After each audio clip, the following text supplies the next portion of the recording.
Welcome to the Mills Family Part 2D, which follows the Daniel Morris Mills line and focuses on their fourth child, Harvey Orestes Mills, and his wife, Abbie Bell Cotton, who settled in Alpena, Michigan in the 1890s.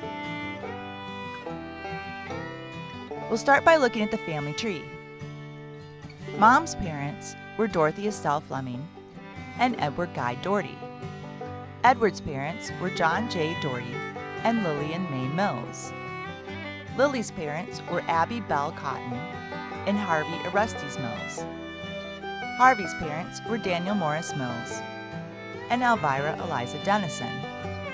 Daniel and Elvira had 7 children together. Harvey was their 4th.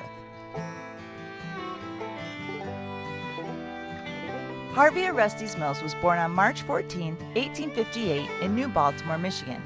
He was the 4th child born to Daniel Morris Mills and Elvira Eliza Denison, but the first of many children that would be born at the family farm on Burden Road. Harvey's parents had come to Michigan from New York 12 years prior. Daniel arrived first to survey the land along with his brother-in-law and Elvira's uncle, Eber Cowles Denison. The 2 men walked from New York to Michigan, picked out their land, then walked back to New York to collect their families and livestock. Their return to Michigan was swifter by first taking the Erie Canal, then a schooner across Lake Erie, but their party was considerably larger, including many Denisons and several members of the Carey family. Daniel and Elvira married the November after they arrived.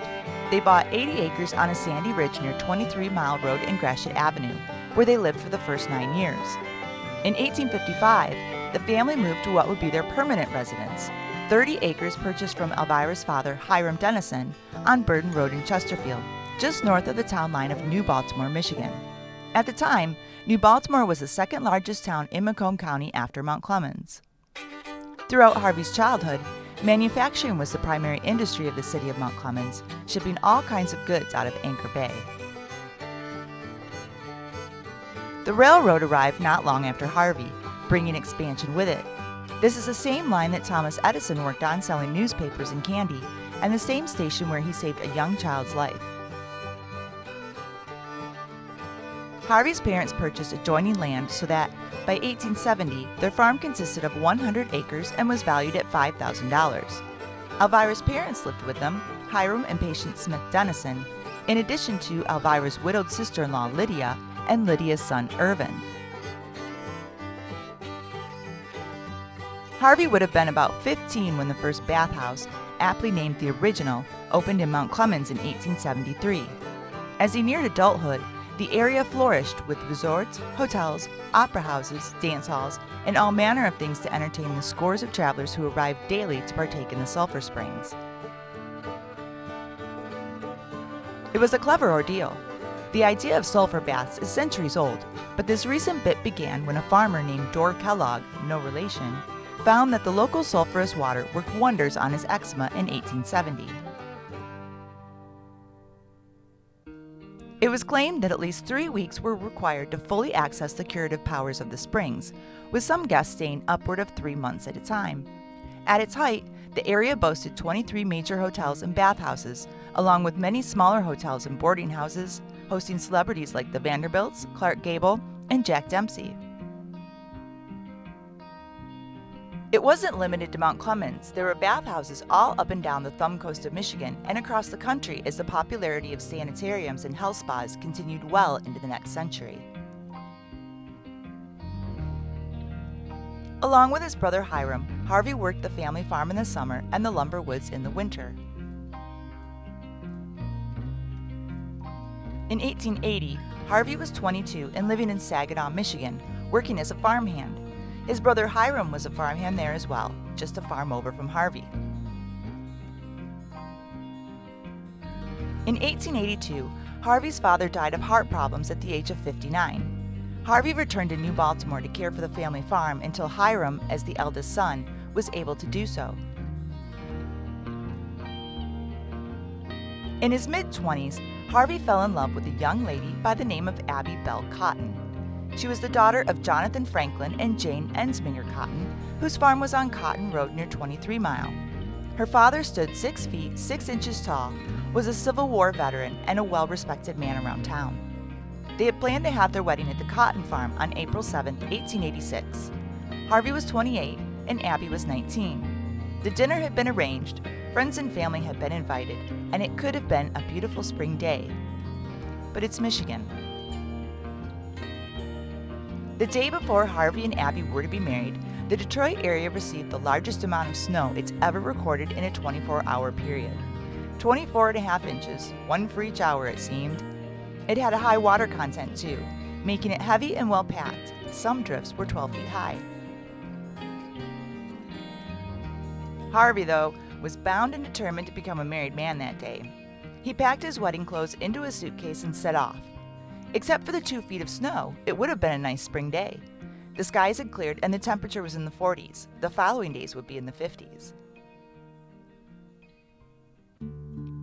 It was nearly a 7-mile walk from the Mills farm to the Cotton farm, which could take up to 2 hours on a good day. Harvey walked through snow-covered fields, slinging his suitcase as far as he could throw it, then rolling to where it had landed. When he arrived, much to the surprise of the Cotton family, he found that the wedding plans had already been canceled. The Cottons weren't far from the train station, though. By 5:30 that evening, the track was cleared and they were able to take the train to Detroit. They were married in a Presbyterian parsonage there, the minister's wife and daughter serving as their witnesses. For the first year of their marriage, Harvey and Abbie lived at the Mills farm with his mother Elvira and his 3 younger siblings, Susan, Festus, and Jenny. At the time, his 2 sisters were employed as teachers. Harvey and Abbie had their first child here, Frank Arthur Mills, in February of 1887. Meanwhile, Harvey's older brother Hiram, who had remained in Saginaw after their father died, married in Saginaw in April of 1887 and returned with his bride to make their home at the family farm, as had been planned. Harvey and Abbie moved first to Saginaw, where they kept a grocery store and had a second child in 1889, Lillian May. They weren't here long and continued moving north to Alpena about 1890. This was in the middle of the lumber boom. In 1860, the area's population was 290, then 674 in 1864. 15 years later, there were 6,000 people living in the city alone, and between 1880 and 1890, the city of Alpena's population nearly doubled, up to 11,283 by the time Harvey, Abbie, and their 2 little ones arrived. That's about 1,000 more residents than there are today. Harvey and Abbie settled in Flanders, Michigan, a rural area about 15 miles west of Alpena. They had 6 children, the last 4 being born in Flanders.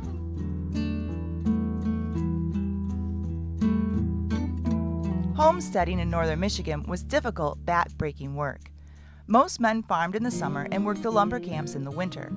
Many settlers had to build their own roads out before they could even begin to clear their land. Sometimes, if the family had no other accommodations, temporary shelter would be built, such as a dugout, until a cabin could be constructed from the logs cleared.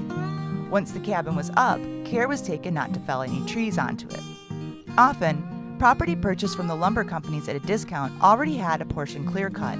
However, they had no use for the stumps and they were up to the farmer to remove. As mentioned previously, the city of Alpena was a busy port. Aside from shipping lumber out and supplies in, it was a place for sailors to rest and refuel. In the early days of the town, alcohol wasn't allowed to be sold openly, but this didn't apply to ships. For a time in the mid to late 1800s, the only place to legitimately get a drink was on one of the boats passing through. One would imagine that some locals used this loophole to their advantage as well. This changed towards the end of the 1800s, and by 1904, Alpena had 34 saloons. While the Mills family attended church in Flanders and their children went to school there as well, there would have been regular trips into Alpena. Depending on the mode of transportation, These trips could have been anywhere from half an hour in a buggy to 2 hours each way with a wagon full of goods for market and supplies on the way home. By 1893, over 100 homes and businesses in Alpena had telephone service. The first one was installed in 1879, just 3 years after Alexander Graham Bell obtained a patent. Electricity arrived quickly as well, in 1881, just 2 years after Edison filed for his patent. The city was home to a myriad of shops: groceries, tailors, barbers, music stores, and a thriving tourism industry that included spas, restaurants, and a skating rink. In 1896, the Harvey Mills family suffered the first and most devastating fire they would endure. Their youngest son, 4-year-old Guy Edward Mills, acquired some matches and went to the barn to play with them. The flame got away from him, and all was lost by the time the fire was discovered, including little Guy. Their grief was so immense that it echoed for generations. All those who came after knew how much he was loved and how so greatly he was missed.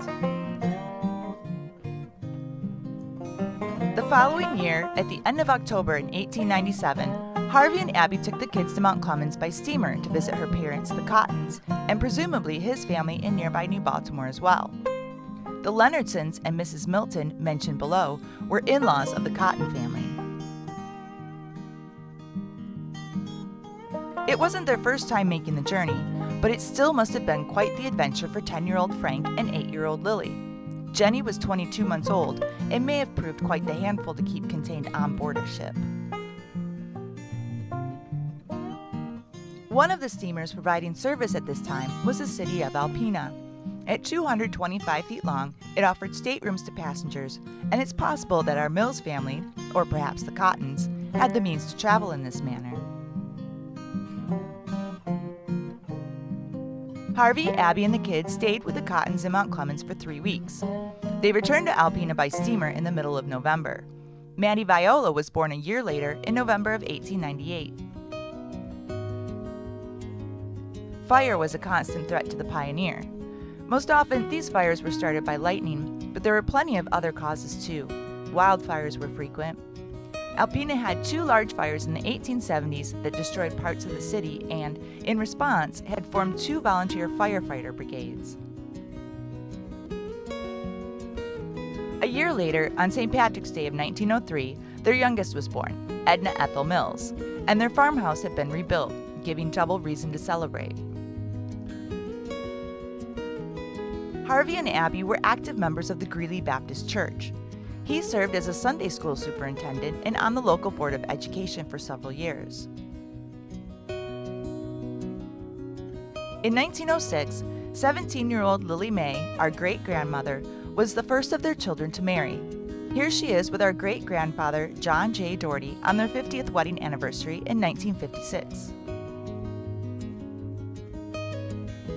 When they hosted this corn roast in the fall of 1909, Frank was 22, Lily was married with 2 little ones, but if the family was anything like it is today, she was probably there.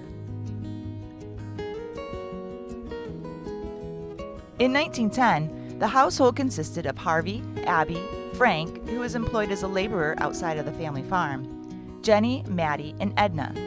2 future sons-in-laws, Bert Spink and Thomas Beatty, lived nearby. All of the children stayed close by after they left home. Jenny married in 1913 when she was 17 and Bert was 27. Her older brother Frank and 14-year-old sister Maddie served as the witnesses.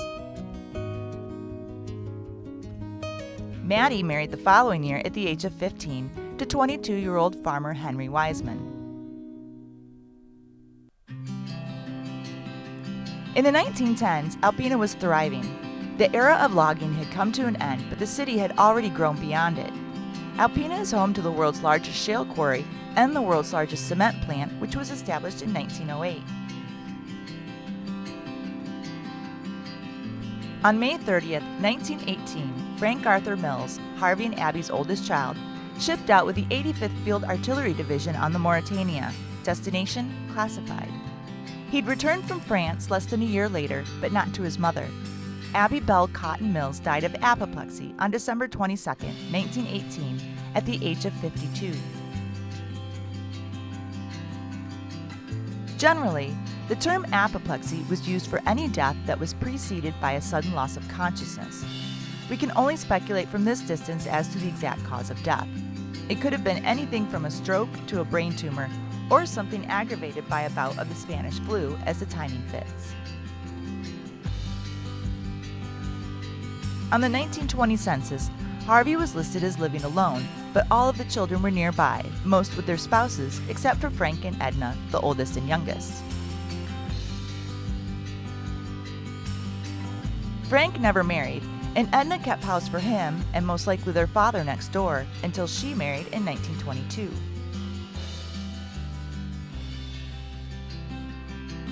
Harvey Orestes Mills died of mitral stenosis in 1925 at the age of 67. Both Harvey and Abbie are buried in the Wilson Cemetery south of Flanders, Michigan.